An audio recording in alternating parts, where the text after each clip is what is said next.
we would like you to think of this space as a meditative space, a meditative moment. Don't get too caught up in following along with the words. Feel free to close your eyes and breathe. And let my words and my voice be your guide. Let us pause and let our souls catch up with our bodies. Let us breathe deeply in and out to receive again the breath of life. Breathing in and out. Let our minds begin to slow, to calm, to quiet, to release the chatter and worry, the planning and control, the questions and critiques, until we become aware of wonder. Let our bodies know the peace of this place and release their tightness. Admit their tiredness, unclench and unfurl in restful trust. Let our spirits lay down their burdens and open to the presence that bids us welcome. Welcome. Welcome. Let our hearts unfold layer by layer to reveal the tenderness that has been hiding.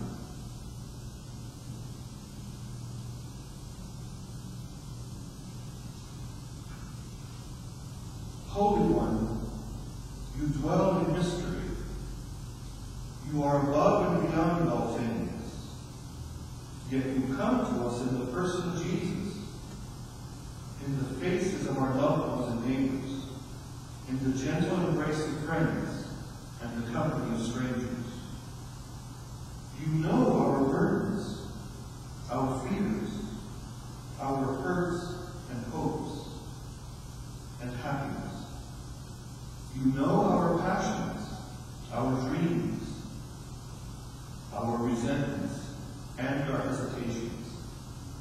And not only ours, but those of each person in our lives, each member of this community, every nation and ecosystem in this your beloved creation.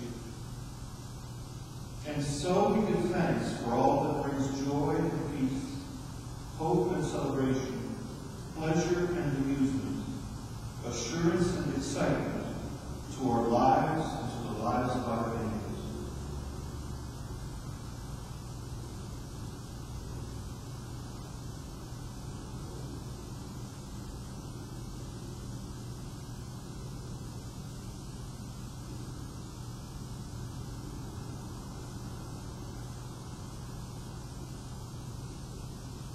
We offer to you now all that weighs heavy on our hearts, our prayers for ourselves, our loved ones, our community, and our world.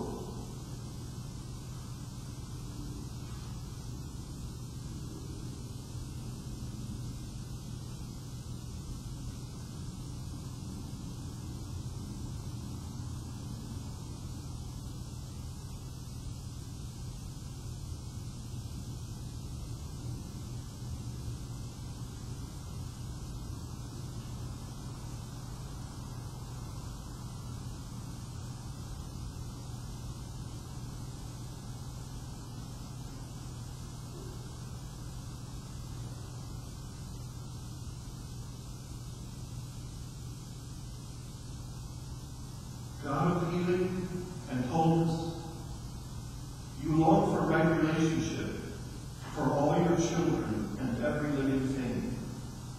We long for that too, to be whole where we are broken, to live in harmony with ourselves, with you, with our neighbors, and with the world.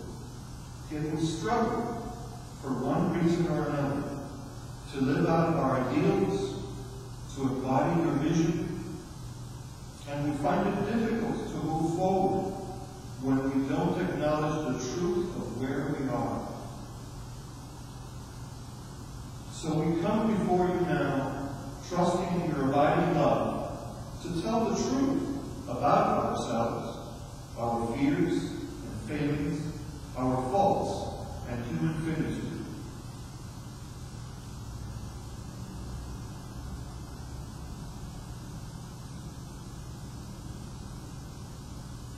God of life-giving compassion, we thank you for the assurance that whatever we have done or left undone, however we have fallen short of our own or your hopes for us, nothing can separate us from your love in Jesus Christ. By your love we are embraced, reconciled, forgiven, made safe, whole, and free. May our lives reflect our awareness of and gratitude for this truth in all that we do. Thanks be to God. Hallelujah. Amen.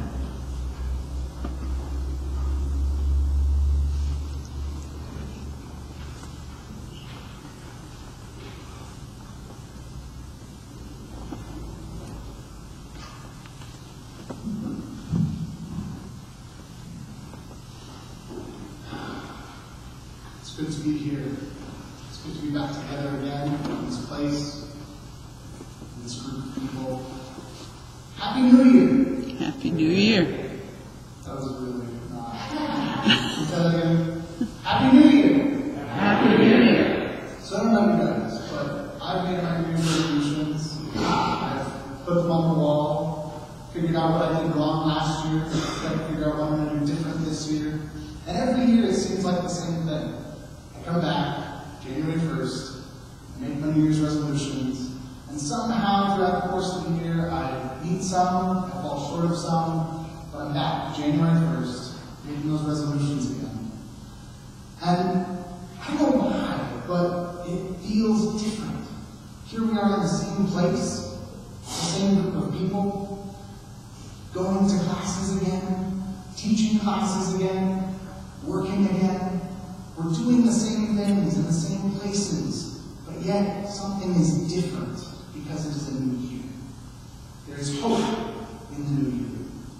And for me, the reason that I make those resolutions every year is to figure out what I did wrong last year and try and make it right. To try and right that which is wrong, fix that which is broken, and maybe create something new in the new year as well. So we come to today's sermon, and I'm thinking, justice. What the heck is justice? And as I was preparing for this, I found myself reading over the news of an event that had happened many years ago, not that many, but I guess in 2011, in Fullerton, where I went to school for my undergrad. There was a man named Kelly Thomas, and he was killed. He was a homeless man who was beaten by police officers within an inch of his life.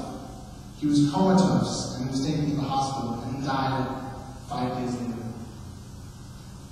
And from there, fast forward 5 years, and the Justice Department has decided that the officers were not guilty, and in a civil suit has awarded Kelly Thomas's father $4.9 million. And so I had to ask myself the question again, what is justice?